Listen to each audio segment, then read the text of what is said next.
Hi friends, welcome to PPS academy. So I'm Shivakumar Reddy, history faculty.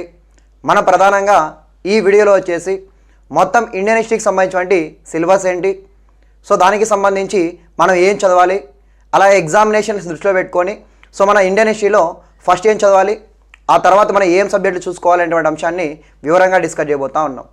ప్రధానంగా మనం చూసుకున్నట్లయితే మన పీపీఎస్ అకాడమీలో ఆన్లైన్ యాప్ ద్వారా సో అన్ని సబ్జెక్టులకు సంబంధించి అంటే ప్రధానంగా జిఎస్ను ఫోకస్ చేస్తూ ఇండియన్ హిస్టరీ అయితేనేమి, ఏపీ హిస్టరీ అయితేనేమి, అలాగే పాలిటీ, ఎకానమీ, అలాగే రీజనింగ్ లాంటి సబ్జెక్టులన్నీ కూడా మనం ప్రొవైడ్ చేస్తూ ఉన్నాం. సో దాంట్లో భాగంగా ఇండియన్ హిస్టరీని కూడా ఈరోజు నుంచి మనం ఏంటంటే కొన్ని సిరీస్ ఆధారంగా యూట్యూబ్లో అయితేనేమి అలాగే మన యాప్లో కూడా ప్రొవైడ్ చేయడం జరుగుతుంది. సో ఈ వీడియోలో మనం ప్రధానంగా వచ్చేసి ఇండియన్ హిస్టరీకి సంబంధించిన సిలబస్ ఏంటి అనేటువంటి అంశాలపైన ఫోకస్ చేస్తూ ఉన్నాం. ఒకసారి చూడండి, ఇక్కడ ఇండియన్ హిస్టరీ అంటూ ఉన్నాం. సో ఈ యొక్క ఇండియన్ హిస్టరీని మనం ప్రధానంగా చూసుకున్నట్లయితే 3 పార్ట్స్గా డివైడ్ చేసుకుంటూ ఉంటాం. ఇండియన్ హిస్టరీని ప్రధానంగా 3 పార్ట్స్గా మనం డివైడ్ చేసుకొని చదవాల్సి ఉంటుంది. అదేంటి అనేసి మనం చూస్తే ప్రాచీన భారతదేశ చరిత్ర, ప్రాచీన భారతదేశ చరిత్ర అనేసి ఓకే. అలాగే మనం నెక్స్ట్ అంశాన్ని చూసుకున్నట్లయితే మధ్యయుగ భారతదేశ చరిత్ర, మధ్యయుగ భారతదేశ చరిత్ర. అలాగే మరొక ఇంపార్టెంట్ అంశం ఏంటంటే ఇక్కడ ఆధునిక భారతదేశ చరిత్ర, ఆధునిక భారతదేశ చరిత్ర అనేసి 3 టైప్స్గా మనం డివైడ్ చేయడం జరుగుతుంది. మీరు ఇండియన్ హిస్టరీనే కాదు, ఏదైనా సరే మనకి హిస్టరీకి సంబంధించే కాదు, ఏ జనరల్ స్టడీస్ సబ్జెక్ట్ అయినా మనం ఏదా చదువుకోవాలంటే ఏది ఇంట్రెస్టింగ్గా ఉంది అనే అంశాన్ని పక్కన పెట్టేసి ఏ టాపిక్ నుండి మనకి ఎక్కువ మార్కులు వస్తూ ఉన్నాయి దాన్ని బేస్ చేసుకొని మనం చదవాల్సి ఉంటుంది. మనం ఇక్కడ 3 భాగాలుగా ఇండియన్ హిస్టరీ డివైడ్ చేసిన తర్వాత మనకి ఈ సబ్జెక్ట్లో ప్రధానంగా ఎక్కువ మార్క్స్ వెయిటేజ్గా దేన్ని మనం పరిగణించవచ్చు అంటే ఈ యొక్క ఆధునిక భారతదేశ చరిత్ర మనం చూసుకుంటూ రావాలి. ఆ తర్వాత ప్రిఫరెన్స్ ఆధారంగా సెకండ్ ప్రిఫరెన్స్ ఆధారంగా మధ్యయుగ భారతదేశ చరిత్రకు అందించాలి. ఆ తర్వాత థర్డ్ ఉన్నటువంటి ప్రాచీన భారతదేశ చరిత్రను చదవాల్సి ఉంటుంది. సో కాబట్టి మనం ఫస్ట్ ఈ యొక్క ప్రిఫరెన్స్ ఆధారంగా ఆధునిక భారతదేశ చరిత్ర గురించి వివరంగా నేర్చుకోవాల్సినటువంటి పరిస్థితి అయితే ఉంటుంది. సో కాబట్టి ప్రధానంగా ఈ యొక్క సెషన్లో మనము ఆధునిక భారతదేశ చరిత్రకు సంబంధించినటువంటి సిలబస్ ఏంటి, ఆధునిక భారతదేశ చరిత్రలో ఎన్ని చాప్టర్స్ ఉంటాయి, దాంట్లో ఏ అంశాలు ఉంటాయి అనేటువంటి అంశాన్ని వివరంగా డిస్కస్ చేసుకునే ప్రయత్నం చేద్దాం. ఓకే. సో ఇప్పుడు ఆధునిక భారతదేశ చరిత్రకు సంబంధించినటువంటి ఇండెక్స్, ఆధునిక భారతదేశ చరిత్రకి సంబంధించినటువంటి ఇండెక్స్ గురించి మనం నేర్చుకోబోతూ ఉన్నాం. ఇండెక్సే కీలకం, ఎందుకంటే మనం ఏదైనా సరే ఒక అంశాన్ని తెలుసుకునేటప్పుడు ముందు సూచిక లేదంటే దానికి సంబంధించిన ఇండెక్స్ అనేది చాలా ఇంపార్టెంట్. సో కాబట్టి మనము ఈ యొక్క ఆధునిక భారతదేశ చరిత్రలో ఏ అంశాల గురించి నేర్చుకోబోతున్నాం అనేటువంటి మొత్తం సమాచారాన్ని ఇప్పుడు మనం తెలుసుకోబోతూ ఉన్నాం. ఫర్ ఎగ్జాంపుల్ మనం చూసుకున్నట్లయితే ఇందులో భాగంగా మొదటి చాప్టర్ ఏంటంటే యూరోపియన్ల రాక, యూరోపియన్ల రాక, యూరోపియన్ల రాక అనేటువంటి టాపిక్ అన్నమాట. సో ఇప్పుడు జాగ్రత్తగా వినండి, ఇక్కడ యూరోపియన్ల రాక అంటా ఉన్నాం. ఆధునిక భారతదేశ చరిత్రలో ఫస్ట్ టాపిక్ పేరేంటి, ఇక్కడ యూరోపియన్ల రాక. ప్రధానంగా మన భారతదేశానికి 5 యూరోపియన్ దేశాల వాళ్ళు రావడం జరుగుతుంది అన్నమాట. సో సీక్వెన్స్ ఆధారంగా మనం చూసుకుంటే పోర్చుగీసు, డచ్, బ్రిటిషు, డేనిషు, ఫ్రెంచ్ అనేసి మనం డిస్కస్ చేస్తాం. ఈ ఫస్ట్ చాప్టర్లో మన భారతదేశానికి 5 యూరోపియన్ దేశాల వాళ్ళు ఎందుకు వస్తారు, అసలు రావడానికి గల కారణాలేంటి, వాళ్ళు మన భారతదేశానికి వచ్చిన తర్వాత ఏ ఏ ప్రాంతాలలో ట్రేడింగ్ సెంటర్లని అంటే వర్తక స్థావరాలను ఏర్పాటు చేసుకున్నారు, దాంట్లో భాగంగా మన భారతదేశ రాజులతో ఏ విధంగా ఒప్పందాలు చేసుకొని అక్కడ వర్తక వ్యాపారాలను ప్రారంభించారు, ఇలాంటి సమాచారాన్ని వివరంగా మనం డిస్కస్ చేస్తాం. ఫర్ ఎగ్జాంపుల్ ఒక దేశం గురించి మనం మాట్లాడుకుందాం. సో ఆ దేశం ఏంటంటే ఇక్కడ మొదటగా వచ్చినటువంటి పోర్చుగీస్ వారు. సో ఈ పోర్చుగీస్ వాళ్ళ గురించి మనం మాట్లాడుకున్నట్లయితే పోర్చుగీస్ వాళ్ళకి సంబంధించినటువంటి తొలి వర్తక స్థావరం వచ్చేసి కొచ్చిన్ అనేసి గుర్తుపెట్టుకోండి. పోర్చుగీస్ వారికి మన భారతదేశంలో తొలి వర్తక స్థావరం ఏంటి అనేసి అంటే కొచ్చిన్ అనేసి గుర్తుపెట్టుకోవాలి. అలాగే పోర్చుగీస్ వాళ్ళకి సంబంధించి మన దక్షిణ భారతదేశంలో ప్రధాన వర్తక స్థావరం ఏంటంటే మచిలీపట్నం. అలాగే పోర్చుగీస్ వాళ్ళకి సంబంధించి మన భారతదేశంలో ప్రధాన వర్తక స్థావరం ఏంటంటే గోవా. ఈ విధంగా కొచ్చిన్కి వస్తారు, తర్వాత మచిలీపట్నంలో వర్తక స్థావరాన్ని ఏర్పాటు చేసుకుంటారు. తర్వాత కాలంలో గోవాని ప్రధాన స్థావరంగా ఏర్పాటు చేసుకొని మన భారతదేశంలో దాదాపుగా 1498 సంవత్సరం నుండి 1961 సంవత్సరం వరకు కూడా మన భారతదేశంలో వాళ్ళు మనుగడ కొనసాగిస్తారనమాట. సో ఈ విధంగా మిగతా యూరోపియన్ కంట్రీస్ గురించి కూడా మనం ఇంతే ఇన్డెప్త్గా, అంటే వాళ్ళు ఇక్కడ వర్తక స్థావరాలు ఏర్పాటు చేసుకోవడానికి అనుకూలించేటువంటి పరిస్థితులను కూడా చాలా ఇన్డెప్త్గా మనం డిస్కస్ చేస్తాం. సో ఇది ఫస్ట్ చాప్టర్కి సంబంధించిన సమాచారం. ఓకేనా. సో సెకండ్ చాప్టర్ ఏంటంటే భారతదేశ ఆక్రమణ. భారతదేశ ఆక్రమణ భారతదేశ ఆక్రమణ అనేటువంటి ఒక టాపిక్. సో ఈ భారతదేశ ఆక్రమణ ఏమర్థం అవుతుంది? ఇక్కడ భారతదేశాన్ని ఆక్రమిస్తూ ఉన్నారు. ఎవరు ఆక్రమిస్తూ ఉన్నారు? యూరోపియన్స్. యూరోపియన్స్లో ఎవరంటే బ్రిటిష్ వారు అనేసి గుర్తుపెట్టుకోండి. సో బ్రిటిష్ వాళ్ళు ఏంటి, మన భారతదేశాన్ని ఆక్రమించడం ఏంటి? ఒక అంశాన్ని గుర్తుపెట్టుకోండి. 5 యూరోపియన్లు మన భారతదేశానికి వచ్చిన తర్వాత ఆ 5 యూరోపియన్లు వాళ్ళలో వాళ్ళు ఏంటంటే గొడవలు పడుతూ ఉంటారనమాట. ఆధిపత్య పోరు. అంటే ఒకే ఖండానికి సంబంధించి 5 దేశాల వాళ్ళు మన భారతదేశానికి వచ్చిన తర్వాత ఆ 5 దేశాల వాళ్ళ మధ్యన ఆధిపత్య పోరు కొనసాగుతూ ఉందన్నమాట. అంటే మేం గొప్ప అంటే మేం గొప్ప, ఎక్కువ వర్తక స్థానాలు మేము ఏర్పాటు చేస్తామంటే మేము ఏర్పాటు చేస్తాం. ఈ విధంగా ఈ 5 దేశాల వాళ్ళు ఏంటంటే తరచూ కూడా వివాదాలు జరుగుతూ ఉంటాయి. దీంట్లో భాగంగా బ్రిటిష్ వాళ్ళు ఏం చేస్తారంటే పోర్చుగీస్ వాళ్ళని ఓడిస్తారు, డచ్ వారిని ఓడిస్తారు, డేనిష్ వాళ్ళను కూడా ఓడిస్తారు. అయితే మన భారతదేశంలో చివరి వరకు ఎక్కువగా పోరాడినటువంటి యూరోపియన్ కంట్రీ ఏంటి బ్రిటిష్ వారితో అనేసి అంటే ఫ్రెంచ్ వారు అనేసి గుర్తుపెట్టుకోండి. దాదాపుగా 1760 వరకు కూడా ఫ్రెంచ్ వాళ్ళు బ్రిటిష్ వాళ్ళకి ఎక్కువ మొత్తంలో పోటీనిస్తారు మన భారతదేశంలో. కానీ 1760 సంవత్సరంలో ఒక యుద్ధం జరుగుతుంది. ఆ యుద్ధం పేరే బ్యాటిల్ ఆఫ్ వందవాసి అంటాం, లేదంటే వందవాసి యుద్ధం అనేసి గుర్తుపెట్టుకోండి. భారతదేశ చరిత్రలో మన యొక్క ఫ్రెంచ్ వారిని మొత్తాన్ని కూడా తుడిచిపెట్టుకుని పోయి భారతదేశంలో మొత్తం కూడా ఇతర యూరోపియన్ కంట్రీల యొక్క ప్రభావం ఏమాత్రం లేకోకుండా కేవలం బ్రిటిష్ వారినే మన భారతదేశంలో సుస్థిరం చేసినటువంటి ఒక యుద్ధంగా వందవాసి యుద్ధాన్ని మనం చెప్పుకుంటాం. ఆ వందవాసి యుద్ధం కారణంగా మన భారతదేశంలో ఈ యొక్క ఫ్రెంచ్ వారు తమ యొక్క మనుగడను పూర్తిగా కోల్పోవడం జరిగిందనమాట. కోల్పోయి ఒక ప్రాంతానికి మాత్రమే పరిమితం అవుతారు. ఆ ప్రాంతం ఏంటి అనేసి మనం చూస్తే పాండిచ్చేరి అనేసి గుర్తుపెట్టుకోండి. ఓకేనా. ఈ విధంగా ఈ యొక్క భారతదేశ ఆక్రమణ అనేటువంటి టాపిక్లో మనం ఏం నేర్చుకుంటామంటే ఈ యొక్క బ్రిటిష్ వారు ఈ యొక్క యూరోపియన్ కంట్రీస్ని ఏ విధంగా ఓడించి మన భారతదేశంలో వాళ్ళకి ప్రభావాన్ని లేకుండా చేస్తారనే అంశాలు తెలుసుకుంటాం. ఆ తర్వాత ఏంటంటే మన భారతదేశంలో ఈ యొక్క బ్రిటిష్ వాళ్ళు ఏంటంటే కొన్ని ప్రాంతాలను ఆక్రమించడం జరుగుతుంది. ఫర్ ఎగ్జాంపుల్ మనం చూస్తే బెంగాల్ అనేసి, కర్ణాటక అనేసి, మైసూర్ అనేసి, మరాఠా అనేసి, అలాగే పంజాబ్ అనేసి, సింధ్ అనేసి, అవధ్ అనేసి, ఈ విధంగా ఈ రాజ్యాలన్నింటినీ కూడా యుద్ధాల ద్వారా ఆక్రమించడం జరిగింది. ఇక్కడ ఒక ఫేమస్ ఇంపార్టెంట్ బిట్ అవుట్ ఉంటుంది, చాలామంది కన్ఫ్యూజ్ అవుతూ ఉంటారు. మీకు తెలిసినట్లయితే కామెంట్ సెక్షన్లో కామెంట్ చేయండి. క్వశ్చన్ ఏంటంటే ఇక్కడ భారతదేశంలో యుద్ధాల ద్వారా బ్రిటిష్ వారు ఆక్రమించినటువంటి మొట్టమొదటి ప్రాంతం, భారతదేశంలో యుద్ధాల ద్వారా బ్రిటిష్ వారు ఆక్రమించినటువంటి మొట్టమొదటి దేశం ఏంటి లేదా మొట్టమొదటి ప్రాంతం ఏంటి అనేసి అంటే బెంగాల్ అనే ప్రాంతం. దీనికి నేను ఆన్సర్ చెప్తా ఉన్నాను. సో చివరి దానికి మాత్రం మీరే ఆన్సర్ చెప్పండి. క్వశ్చన్ ఏంటంటే ఇక్కడ భారతదేశంలో బ్రిటిష్ వారి యుద్ధాల ద్వారా ఆక్రమించినటువంటి చిట్ట చివరి సామ్రాజ్యం ఏంటి? ఈ క్వశ్చన్ మీరు కామెంట్ తెలిసినట్లయితే కామెంట్ సెక్షన్లో కామెంట్ చేయండి, లేదంటే వీడియో చివరిలో నేనే ఆన్సర్ చెప్తాను. ఓకేనా. సో ఈ విధంగా బ్రిటిష్ వాళ్ళు మన భారతదేశంలో ఈ ప్రాంతాలన్నింటినీ కూడా యుద్ధాల ద్వారా ఆక్రమిస్తారనమాట. ఫర్ ఎగ్జాంపుల్ ఒక యుద్ధాల గురించి నేను చెప్తాను. ఏంటంటే ఆంగ్లో కర్ణాటక యుద్ధాలు. మొత్తం ఆంగ్లో కర్ణాటక యుద్ధాలు 3 జరుగుతాయి. నెక్స్ట్ ఆంగ్లో మైసూర్ యుద్ధాలు. ఆంగ్లో మైసూర్ యుద్ధాలు 4 జరుగుతాయి. ఆంగ్లో మరాఠా యుద్ధాలు. ఆంగ్లో మరాఠా యుద్ధాలు 3 జరుగుతాయి.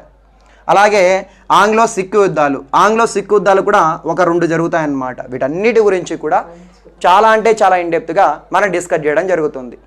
ఫర్ ఎగ్జాంపుల్ ఇక్కడ కర్ణాటక యుద్ధాల గురించి మాట్లాడుకుంటే 1746 నుండి 48 మధ్య మొదటి ఆంగ్లో కర్ణాటక యుద్ధము, 49 నుండి అంటే 1749 నుండి 54 మధ్య రెండవ ఆంగ్లో కర్ణాటక యుద్ధము, 1756 నుండి 1763 మధ్య మూడవ ఆంగ్లో కర్ణాటక యుద్ధం అనేసి ఇలా అన్ని కర్ణాటక యుద్ధాల గురించి కూడా చాలా అంటే చాలా ఇన్డెప్త్గా వివరంగా మనం డిస్కస్ చేయడం జరుగుతుంది. ఈ విధంగా మన భారతదేశంలో బ్రిటిష్ వాళ్ళు యుద్ధాల ద్వారా ఈ ప్రాంతాలన్నింటినీ కూడా ఆక్రమించడం జరుగుతుంది. సో తర్వాత కాలంలో ఆ యుద్ధాలన్నీ జరిగిన తర్వాత వాళ్ళతో చిన్నపాటి ఒప్పందాలు చేసుకొని మొత్తాన్ని అంతా కూడా వాళ్ళ ప్రాంతంలో కలినిపం చేసుకోవడం జరుగుతుంది అనమాట. అంటే కలిపేసుకోవడం జరుగుతుంది అనేసి గుర్తుపెట్టుకోండి. ఇది సెకండ్ చాప్టర్లో ఉన్నటువంటి సమాచారం. అలాగే థర్డ్ చాప్టర్ మనం చూస్తే సాంఘిక సాంస్కృతిక పునరుజ్జీవన ఉద్యమాలు అనేటువంటి టాపిక్. ఇది కూడా ఇంపార్టెంట్. సో సాంఘిక సాంస్కృతిక పునరుజ్జీవన ఉద్యమాలు అనేటువంటి టాపిక్ అన్నమాట. ఈ చాప్టర్లో మనం ఏం నేర్చుకుంటామంటే 19వ శతాబ్దం ఆరంభంలో మన భారతదేశంలో ఉన్నటువంటి మూఢనమ్మకాల గురించి నేర్చుకుంటాం. ఫర్ ఎగ్జాంపుల్ సతీ సాగమ నిషేధ చట్టం అయితేనేమి, అలాగే మన భారతదేశంలో ఈ విధంగా ఈ యొక్క బాల వివాహ వయస్సు అంటే మహిళలకు సంబంధించిన వివాహ వయస్సును పెంచడం అయితేనేమి, ఏ విధంగా పెంచారు, ఆ కాలంలో ఏ విధంగా అరాచకాలు ఉన్నాయి, ఇలాంటి అంశాలన్నీ కూడా మనం వివరంగా నేర్చుకుంటాం. ఈ చాప్టర్లో మనం ప్రధానంగా ఒక 10 మంది ఇంపార్టెంట్ పర్సన్స్ గురించి చాలా అంటే చాలా ఇన్డెప్త్గా నేర్చుకుంటాం. ఫర్ ఎగ్జాంపుల్ వాళ్ళు ఎవరు అనేసి మనం చూస్తే రాజా రామ్మోహన్ రాయ్ భారతదేశంలో సాంఘిక సాంస్కృతిక పునరుజ్జీవన ఉద్యమ పితామహుడు అనేసి మనం ఎవరు చెప్పుకుంటామంటే రాజా రామ్మోహన్ రాయ్ అని చెప్పుకుంటాం. Most important person. ఇతని మీద ఎగ్జామ్లో బిట్టు లేనిది ఈ సంవత్సరంలో ఉండదన్నమాట. ఎందుకంటే రాజా రామ్మోహన్ రాయ్ అనేటువంటి వ్యక్తి 1772 మే 22వ తేదీన బెంగాల్లోని రాధా నగరం అనేటువంటి ఒక ప్రాంతంలో జన్మించాడు. 1772 అంటా ఉన్నాం. ఇప్పుడు ఏ సంవత్సరం? 2022. సో కాబట్టి ఇతను ఈ సంవత్సరానికి పుట్టి 250 సంవత్సరాలు కావడం జరిగింది. సో కాబట్టి చాలా ఇంపార్టెంట్. సో ఇతని మీద బిట్టు లేకుండా ఎగ్జామినేషన్లో ఉండదు. రీసెంట్గా తెలంగాణ కానిస్టేబుల్, తెలంగాణ ఎస్ఐలో కూడా రాజా రామ్మోహన్ రాయ్ మీద ఎగ్జామ్లో మనకు ప్రశ్న అడిగారు. ఇలా మనము రాజా రామ్మోహన్ రాయ్ గురించి, దేవేంద్రనాథ్ ఠాగూర్ గురించి, కేశవ చంద్రసేన్ గురించి, స్వామి దయానంద సరస్వతి గురించి, మదన్ మోహన్ మాలవ్య గురించి, అలాగే రామకృష్ణ పరమహంస గురించి, అలాగే స్వామి వివేకానంద గురించి, అనీ బీసెంట్ గురించి, ఎంజి రనడే గురించి, పలు వ్యక్తుల గురించి చాలా అంటే చాలా ఇన్డెప్త్గా డిస్కస్ చేయబోతూ ఉన్నాం. సో ఇది థర్డ్ చాప్టర్ ఉన్నటువంటి సమాచారం. అలాగే ఫోర్త్ చాప్టర్ మనం చూసుకున్నట్లయితే కుల ఉద్యమాలు. సో ఈ కుల ఉద్యమాలని మనం ఇంగ్లీష్లో ఏం చెప్పుకుంటామంటే క్యాస్ట్ మూమెంట్స్ అని చెప్పుకుంటాం. మన భారతదేశంలో ప్రధానంగా మనం చూసుకున్నట్లయితే చతుర్వర్ణ వ్యవస్థ అనేది అమల్లో ఉంటుందన్నమాట. చతుర్వర్ణ వ్యవస్థ బ్రాహ్మణ, క్షత్రియ, వైశ్య, శూద్ర అనేటువంటి 4 వర్ణాలు ఉంటాయి. లాస్ట్ వర్ణమైనటువంటి శూద్ర అనేటువంటి నుండి 5వ వర్ణం ఏర్పడుతుంది. దాన్నే మనం ఏం చెప్పుకుంటామంటే సో పేదలు అనేసి, లేదంటే చివరి వర్గంగా మనం చెప్పుకుంటాం, 5వ వర్ణంగా మనం చెప్పుకుంటాం. ఆ 5వ వర్ణం వాళ్ళే తర్వాత కాలంలో ఈ యొక్క బడుగు బలహీన వర్గాల వారిగా తయారైపోయిందనమాట. ఈ 5వ వర్గాల వారికి మిగతా 4 వర్గాల వారు అధిక మొత్తంలో పనులు అప్పచెప్తూ ఉంటారు. అంటే ఏ పనులు అయితే ఈ 4 వర్గాల వాళ్ళు చేసుకోలేకుండా ఉంటారో అలాంటి పనులన్నింటినీ కూడా వీళ్ళకి అప్పచెప్పి వీళ్ళ చేత చేపిస్తూ ఉంటారనమాట. సో కాబట్టి తర్వాత కాలంలో ఈ విధంగా ఈ యొక్క కుల వృత్తుల ఆధారంగా ఏంటంటే పంచమ కులం అనేది ఏర్పాటు కావడం జరిగింది. కొన్ని సంవత్సరాల తర్వాత మన భారతదేశంలో ప్రధానంగా 19వ శతాబ్దంలో అవేర్నెస్ వస్తుంది. అసలు మనం ప్రపంచవ్యాప్తంగా మనం చూసుకున్నట్లయితే అసలు విశ్వంలో అగ్ర కులాలేంటి, అలాగే నిమ్న కులాలేంటి, అసలు వీరిద్దరి మధ్య డిఫరెన్సెస్ ఏంటి, అందరూ కూడా ఒకటే, అందరం కూడా భూమి మీదే ఉన్నాం. అలాంటప్పుడు అగ్రవర్ణాలు నిమ్న వర్గాల మధ్య తేడాలు ఏంటనేసి మన భారతదేశంలో కొంతమంది వ్యక్తులు ముందుకొచ్చి వీళ్ళకి వ్యతిరేకంగా తిరుగుబాటు చేయడం జరుగుతుందన్నమాట. అంటే ఉద్యమాలు చేయడం జరుగుతుంది. ఫర్ ఎగ్జాంపుల్ మనం చూసుకున్నట్లయితే మన భారతదేశంలో ప్రధానంగా గుజరాత్ అయితేనేమి, మహారాష్ట్ర అయితేనేమి, కేరళ అయితేనేమి, కర్ణాటక అయితేనేమి, ఆంధ్రప్రదేశ్ అయితేనేమి, ఇలాంటి ప్రాంతాల్లో ఏ విధంగా ఉద్యమాలు జరుగుతాయనేటువంటి సమాచారాన్ని మనం డిస్కస్ చేయబోతూ ఉన్నాం. అలాగే మనం చూస్తే ఇదే టాపిక్లో మన భారతదేశంలో ముస్లింలకు సంబంధించిన అంశాలు ఉంటాయన్నమాట. ముస్లింలలో సంస్కరణలు అనేసి. ఫర్ ఎగ్జాంపుల్ ముస్లింలలో సాంఘిక సాంస్కృతిక పునరుజ్జీవన ఉద్యమ పితామహుడు అనేసి ఎవరిని చెప్పుకుంటామంటే సర్ సయ్యద్ అహ్మద్ ఖాన్ మనం చెప్పుకుంటాం. అలాగే మహమ్మద్ ఇక్బాల్, అలాగే మౌలానా అబుల్ కలాం ఆజాద్ లాంటి పర్సన్స్ గురించి ఇదే చాప్టర్లో మనం నేర్చుకోబోతూ ఉన్నాం. అలాగే మరో చాప్టర్ మనం చూసుకున్నట్లయితే రైతు ఉద్యమాలు.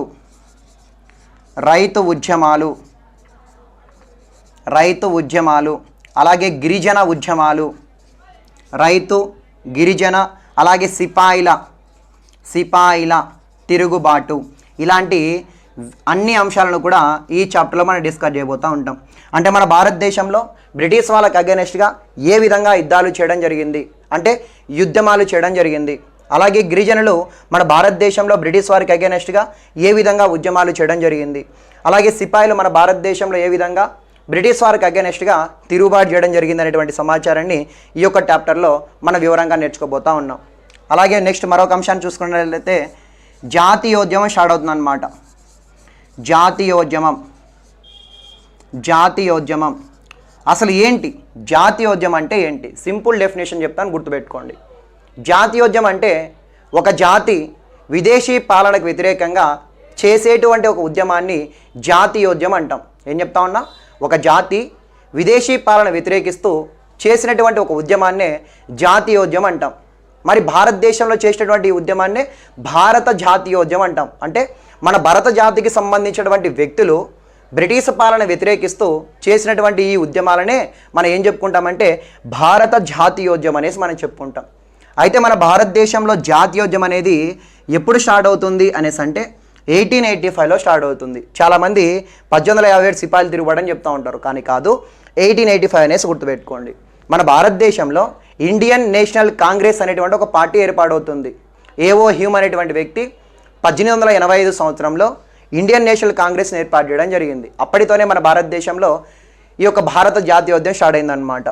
ఎప్పటి వరకు కొనసాగుతుందంటే అప్ టు మనకు 1947 ఇండిపెండెన్స్ వచ్చే వరకు కూడా ఈ భారత జాతీయోద్యమం అనేది జరుగుతుంది అనేటువంటి ఒక అంశాన్ని గుర్తుపెట్టుకోండి. ఈ జాతీయోద్యమాన్ని ప్రధానంగా 3 టైప్స్గా అంటే 3 భాగాలుగా డివైడ్ చేసుకొని చదువుకుంటాం. అదేంటి అనేసి అంటే మితవాద యుగం, అతివాద యుగం, అలాగే గాంధీ యుగం అనేసి డిస్కస్ చేస్తాం. మితవాద యుగం అంటే ఏంటి? మితవాద యుగం యొక్క కాలపరిమితి ఏంటి అనేసి అంటే 1885 నుండి 1905 మధ్య కాలాన్ని మితవాద యుగం అంటాం. అతివాద యుగం అంటే ఏంటి అనేసి మనం చూస్తే 1905 నుండి 1920 మధ్య కాలాన్ని అతివాద యుగం అంటాం. అలాగే మనం చూస్తే గాంధీ యుగం అనేసి చెప్పుకుంటాం. గాంధీ యుగం అంటే 1920 నుండి 1947 మధ్య కాలాన్ని గాంధీ యుగం అనేసి మనం డిస్కస్ చేయడం జరుగుతుంది. చాలా అంటే చాలా ఇన్డెప్త్గా ప్రతి ఒక్క పర్సన్ గురించి కూడా ఇక్కడ మనం డిస్కస్ చేస్తాం. ఫర్ ఎగ్జాంపుల్, మితవాద యుగంలో కొంతమంది ఇంపార్టెంట్ పర్సన్ గురించి మనం మాట్లాడుకున్నట్లయితే గోపాలకృష్ణ గోఖలే, దాదాబాయి నౌరోజీ, సురేంద్రనాథ్ బెనర్జీ, మౌలానా అబుల్ కలాం ఆజాద్ లాంటి ఇంపార్టెంట్ పర్సన్స్ని మనం డిస్కస్ చేస్తాం. వీళ్ళు ఏ విధంగా మన భారతదేశంలో ఈ మితవాద కాలంలో కొన్ని ఉద్యమాలు చేయడం జరిగింది. పెద్ద ఉద్యమాలు ఏం చేయరు, కానీ బ్రిటిష్ వాళ్ళతో మంచిగా ఉంటూ మన భారతీయులకు మంచి చేయాలని చెప్పేసి ట్రై చేస్తూ ఉంటారు. వాళ్ళ గురించి నేర్చుకుంటాం. అలాగే అతివాద యుగం దగ్గరకు వచ్చినట్లయితే అతివాద యుగంలో ప్రధానంగా లాల్, బాల్, పాల్ అనేటువంటి 3 వ్యక్తులు ఉంటారు. లాలా లజపత్ రాయ్, బిపిన్ చంద్రపాల్, అలాగే బాలగంగాధర్ తిలక్ లాంటి వ్యక్తులు ఉంటారు. వీళ్ళందరికన్నా ఇప్పుడు మనకి ఇంపార్టెంట్ పర్సన్ ఎవరంటే ఒక పర్సన్ గుర్తుపెట్టుకోండి.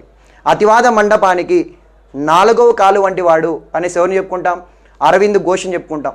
ఎందుకు సార్ ఇలా చెప్తా ఉన్నారు? వాళ్ళ 3 కంటే ఈయన ఇంపార్టెంట్ అనేసి ఎందుకు చెప్తా ఉన్నారంటే ఈ అరవింద్ ఘోష్ అనేటువంటి వ్యక్తి పుట్టి ఈ సంవత్సరానికి 150 సంవత్సరాలు కావడం జరిగిందనమాట. 150 సంవత్సరాలు.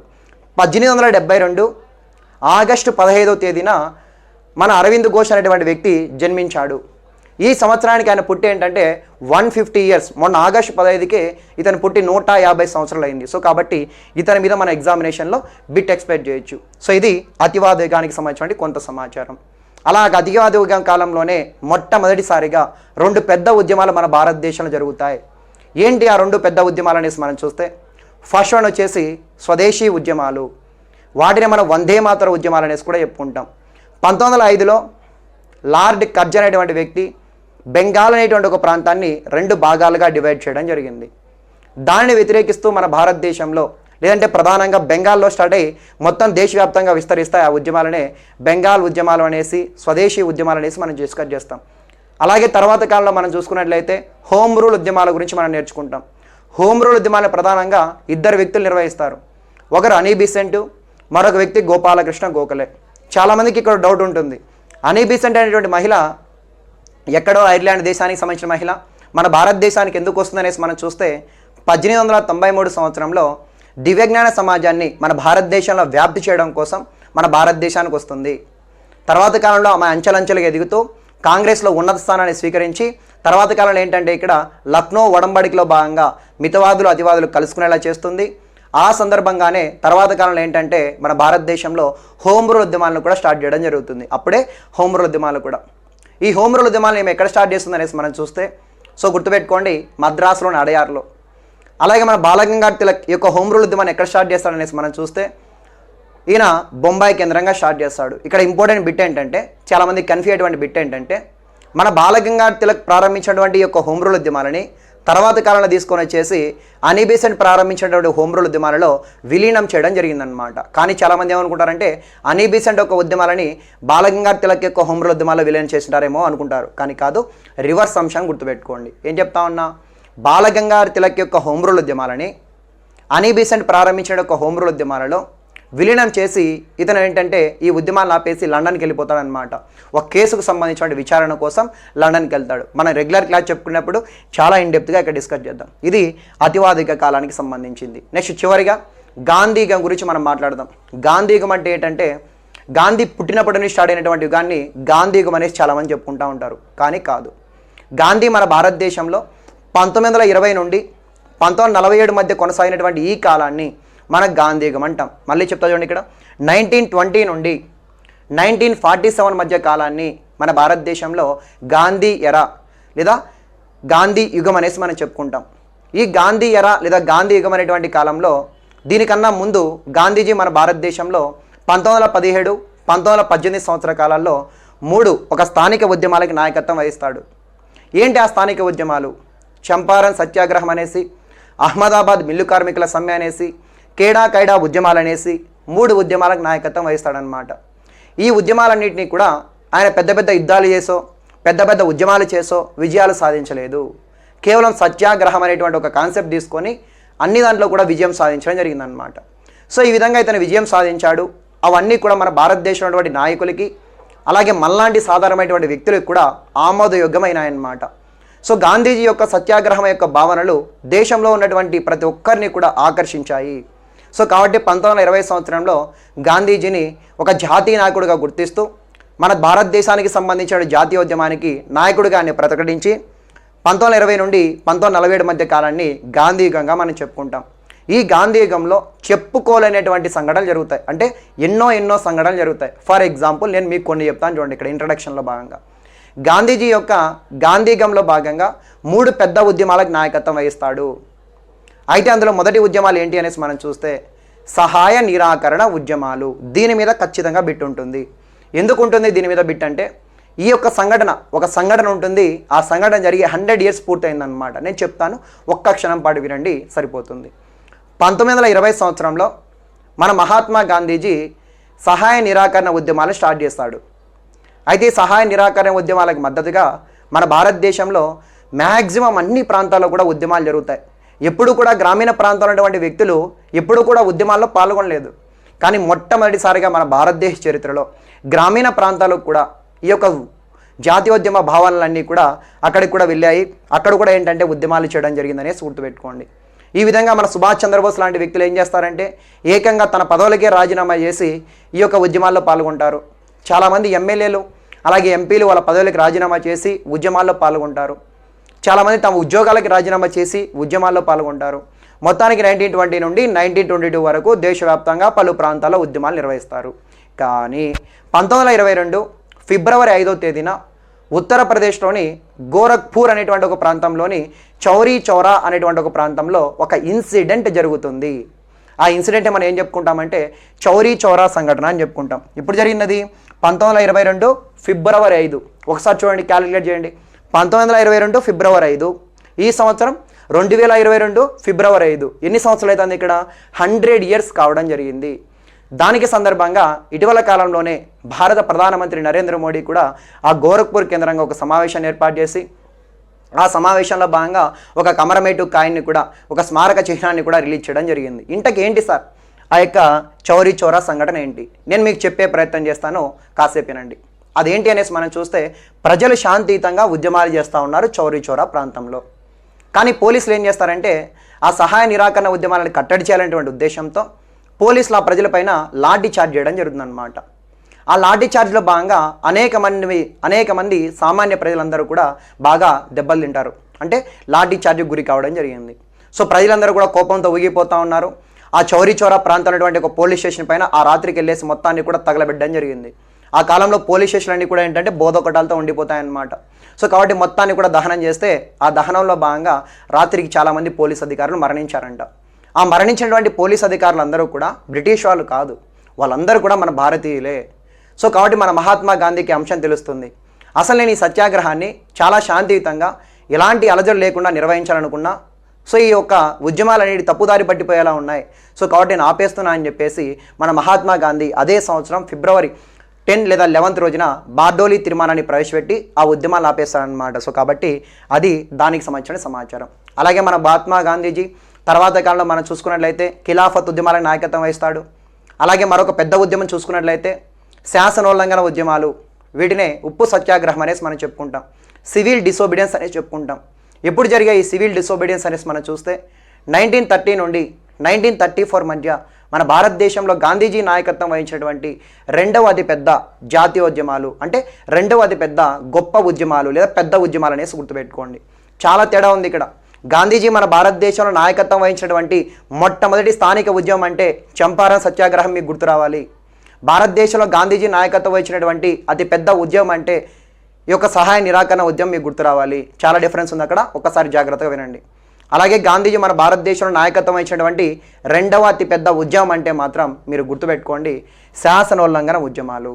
ఆ తర్వాత మన గాంధీజీ 1942లో ఉప్పు సత్యాగ్రహాన్ని కూడా నిర్వహిస్తాడు. ఇలా మన గాంధీజీ అనేకమైనటువంటి సంఘటనలు దీంట్లో ఉంటాయన్నమాట. పూనా ఒడంబడిక అనేసి, అలాగే గాంధీ ఇర్విన్ ఒడంబడిక అనేసి, రౌండ్ టేబుల్ కాన్ఫరెన్స్ అనేసి, స్వరాజ్ పార్టీ అనేసి, సైమన్ గోబ్యాక్ ఉద్యమాలు అనేసి, రిన్ తిరుగుబాటు అనేసి, అలాగే భగత్ సింగ్, రాజ్గురు, సుఖదేవ్ యొక్క మరణం అంటే వాళ్ళ ముగ్గురికి కూడా ఉరి తీయడం అనేసి చాలా ఇంపార్టెంట్ అంశాలు ఉంటాయి. అన్నిటినీ కూడా ప్రతి సంవత్సరానికి కూడా 1885 నుండి 1947 వరకు ప్రతి ఇయర్ని కూడా లింక్ చేసుకుంటూ మనం ఏంటంటే చాలాసేపు డిస్కస్ చేసుకుంటూ వద్దాం. సో ఇది జాతీయోద్యమానికి సంబంధించిన సమాచారం. చాలా గంటలు చెప్పుకుందాం, ఒకసారి చూడండి.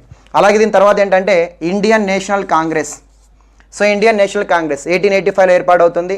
తర్వాత కాలంలో ఇండియన్ నేషనల్ యొక్క పాత్ర మన భారతదేశానికి స్వతంత్రం రావడం కోసం ఇండియన్ నేషనల్ కాంగ్రెస్ అనేటువంటి ఒక సంస్థ ఎలాంటి పాత్ర వహించింది, చాలా ఇంపార్టెంట్ పాత్ర. మీకు అర్థం కానిటువంటి విషయం ఏంటంటే మనందరం దీని యొక్క పాత్ర లేదేమో అనుకుంటాం. అంతకంటే ముందు మన భారతదేశంలో ఎన్నో రాజకీయ పార్టీలు ఏర్పాటయ్యాయి. వాటన్నిటి గురించి చరిత్రలో మనం చదువుకుంటాం, కానీ అదే పనిగా ఇంత గట్టిగా మనం చదువుకోం. కానీ దీని యొక్క ఇంపార్టెన్స్ ఏంటంటే మన భారతదేశంలో ఉన్నటువంటి జాతీయ నాయకులందరినీ కూడా ఒక తాటిపైకి తీసుకొని వచ్చి, ఒక ప్లాట్ఫామ్ మీద తీసుకొని వచ్చి వాళ్ళందరి ద్వారా బ్రిటిష్ వాళ్ళకి ఎగెనెస్ట్గా నిరసన ప్రదర్శించడం కోసం బాగా ఉపయోగపడినటువంటి ఒక పార్టీనే ఇండియన్ నేషనల్ కాంగ్రెస్ అనేటువంటి ఒక పార్టీ. ఎప్పుడు ఏర్పాటవుతుందంటే 1885లో. ఎవరు ఏర్పాటు చేస్తారంటే ఏఓ హ్యూమ్ అనేటువంటి వ్యక్తి. ఏఓ హ్యూమ్ అంటే ఏంటంటే అలెన్ ఒక్టావియన్ హ్యూమ్ అనేసి గుర్తుపెట్టుకోండి. తర్వాత కాలంలో ఇండియన్ నేషనల్ యూనియన్ ఉంటుందన్నమాట. స్టార్టింగ్లో దాన్ని ఇండియన్ నేషనల్ కాంగ్రెస్గా పేరు మారుస్తారు, దాదాబాయ్ నౌరోజీ అనేసి. సో ఇది ఇండియన్ నేషనల్ కాంగ్రెస్ సంబంధించి. తర్వాత కాలంలో మనం చూసుకున్నట్లయితే నెక్స్ట్ చాప్టర్ పేరు ఏంటంటే గవర్నర్ జనరల్స్. ఏంటి గవర్నర్ జనరల్స్ అంటే మన భారతదేశానికి బ్రిటిష్ వారు 1600 డిసెంబర్ 31 రావడం జరిగింది. అయితే తర్వాత కాలంలో వాళ్ళు ఏంటంటే మన భారతదేశాన్ని ఆక్రమించుకున్న తర్వాత, అలాగే కొన్ని ట్రేడింగ్ సెంటర్లు ఏర్పాటు చేసుకున్న తర్వాత వాటన్నిటికీ కూడా సో నిర్వహించుకోవడం కోసం ఏం చేస్తారంటే గవర్నర్ జనరల్ అనేటువంటి ఒక పదవిని సృష్టిస్తారనమాట. ఆ గవర్నర్ జనరల్ తర్వాత కాలంలో వైస్రాయ్ అనేసి, అలాగే భారత గవర్నర్ జనరల్ అనేసి, బ్రిటిష్ ఇండియా గవర్నర్ జనరల్ అనేసి పలు పేర్లు మార్చుకుంటూ మన భారతదేశాన్ని పరిపాలిస్తూ ఉంటారు. అలాగే చివరి అంశం చట్టాలు. అలాగే మన భారతదేశంలో బ్రిటిష్ ప్రభుత్వాలు పరిపాలిస్తున్నటువంటి కాలంలో అనేకమైనటువంటి చట్టాలు తీసుకొని వస్తారు. రెగ్యులేటింగ్ చట్టాలనేసి, చార్టర్ చట్టాలనేసి, భారత ప్రభుత్వ చట్టాలనేసి, మాంటెగ్ చేమ్స్ఫోర్డ్ చట్టాలనేసి, అలాగే మింటో మార్లే చట్టాలనేసి, అలాగే మనం చూసుకున్నట్లయితే భారత స్వాతంత్ర ప్రభుత్వ చట్టం అనేసి ఇలా పలు చట్టాలు తీసుకొని వస్తారు. ఆ చట్టాల గురించి కూడా మనం మాట్లాడతాం. ఇంకొక చాప్టర్ కూడా ఉంటుంది, అదేంటి అనేసి అంటే భారతదేశంలో బ్రిటిష్ వారి సంస్కరణలు. భారతదేశంలో బ్రిటిష్ వారు అనేక రీఫార్మ్స్ తీసుకొని వస్తారనమాట. అలాంటి రీఫార్మ్స్ గురించి మొత్తం సమాచారాన్ని ఈ చాప్టర్లో మనం డిస్కస్ చేస్తాం. ఈ విధంగా ఈ యొక్క మోడర్న్ హిస్టరీలో ప్రధానంగా 10 చాప్టర్స్ ఉంటాయి. ఈ 10 చాప్టర్స్ సంబంధించినటువంటి ఫుల్ కంటెంట్ని కూడా మన పీపీఎస్ అకాడమీలో సో అతి కొద్ది రోజుల్లోనే మీ ముందుకైతే తీసుకొచ్చే ప్రయత్నం చేస్తాం. సో ఆన్లైన్లో ఉన్నటువంటి అలాగే ఈ వీడియో చూస్తున్నటువంటి ప్రతి ఒక్కరూ కూడా ఈ వీడియోని అయితే లైక్ చేయండి. అలాగే ఇది మీకు యూస్ అవుతుంది, అలాగే మీ ఫ్రెండ్స్ అందరికీ కూడా యూస్ అవుతుంది అనిపిస్తున్నట్లయితే ఖచ్చితంగా మీ ఫ్రెండ్స్ అందరికీ కూడా షేర్ చేస్తూ, అలాగే మన పీపీఎస్ అకాడమీని ఇంకా ఎవరైనా సబ్స్క్రైబ్ కానీ చేసుకోకుంటే వెంటనే సబ్స్క్రైబ్ కూడా చేసుకోండి. Thank you.